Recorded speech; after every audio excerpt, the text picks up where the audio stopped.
রাজধানীর হাজার হাজার টন বর্জ্যের বড় অংশই জমা হয় মাতুয়াইল ল্যান্ডফিলে, কিন্তু বছরের পর বছর জমতে থাকা বর্জ্যের পাহাড় এখন পরিবেশ ও মানব স্বাস্থ্যের জন্য হুমকি। ল্যান্ডফিল থেকে বর্জ্য পোড়া ধোঁয়া ছড়িয়ে পড়ছে ডেমরা, কোনাপাড়া, যাত্রাবাড়ি, জুরাইন সহ মতিঝিল পর্যন্ত। এতে শ্বাস প্রশ্বাসের কষ্টে ভুগছে এসব এলাকার বাসিন্দারা। সন্ধ্যার পর আমরা অনেক সময় নিঃশ্বাস নিতে অনেক কষ্ট হয়, বিশেষ করে ছোট বাচ্চা টাচ্চাদের তো আরও সমস্যা। দুর্গন্ধটা পেটের ভিতরে গেলে সমস্যা হয়, গ্যাসের সমস্যা হয়, অনেক সময় মাথার সমস্যা করে। রাত্রে পুরা ধোঁয়াতে পুরা এলাকা ভরা জায়গা, তখন মানুষজনের নিঃশ্বাসে অনেক কষ্ট হয়। যখন বৃষ্টি হয়ে যায় তো এইখানে কিন্তু বিরাট ধরনের পচা অনেক কিছু দুর্গন্ধ সৃষ্টি হয়। সোমবার সকালে মাতুয়াইল ল্যান্ডফিল পরিদর্শন করেন ঢাকা দক্ষিণ সিটি কর্পোরেশনের প্রশাসক মোহাম্মদ আব্দুস সালাম। ডাম্পিং স্টেশনের আগুন নিয়ন্ত্রণের জন্য 6টি পোর্টেবল পাম্প কেনা সহ স্টেশনের 40টি পয়েন্টে জলধারা নির্মাণের কাজ শুরু করার কথা জানান তিনি।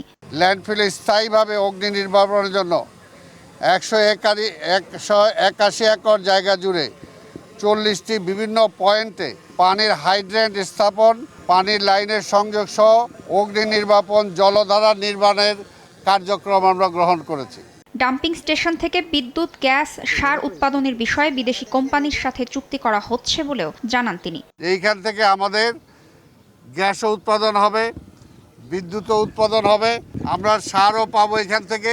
শিগগিরই এই ল্যান্ডফিলটিতে ইকো পার্ক তৈরির কথাও জানান প্রশাসক।